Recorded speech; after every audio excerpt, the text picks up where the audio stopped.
15 years हो गए हैं मुझे फॉरेक्स ट्रेडिंग करते हुए ट्रेडर्स। तो अभी हमने सिग्नल्स ग्रुप शुरू किया है, तो अभी 16 डेज़ के अंदर जो इंट्राडे के ट्रेड्स थे उसके साथ 55% अकाउंट ग्रो हुआ है। लास्ट वीक भी 15 सिग्नल्स मैंने दिए थे, अल्हम्दुलिल्लाह 11-12 सिग्नल्स टीपी हिट किया उन्होंने।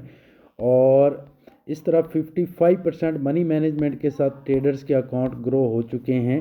तो आप अगर ये चाहते हैं कि फॉर लाइफ प्रॉफिट में रहें, वेलकम, मेरे इस 15 ईयर्स के एक्सपीरियंस से फ़ायदा उठा सकते हैं। 1 वीक के लिए सिग्नल फ्री हैं, उसके बाद आपको पे करने पड़ेंगे। तो मैं आपको बीटीसी का एक स्विंग ट्रेड्स मैंने दिया था, जस्ट एक सिग्नल से ही 200% प्रॉफिट हुआ। वन सिग्नल से जो मैंने 47,000 से एंट्री करवाई थी और 65,500 पे फर्स्ट टीपी था और 67,800 पे सेकंड टीपी था। दो टीपीज के साथ ही अकाउंट मनी मैनेजमेंट के साथ 200% ग्रो हुआ है अल्हम्दुलिल्लाह। तो ये इस तरह के मेरे सिग्नल्स होते हैं। डिस्क्रिप्शन के अंदर लिंक हैं, तो आप ज्वाइन कर सकते हैं। अगर मेरा अनलिमिटेड सिग्नल ग्रुप ज्वाइन करना चाह रहे हैं तो इनबॉक्स कर सकते हैं। Thank you.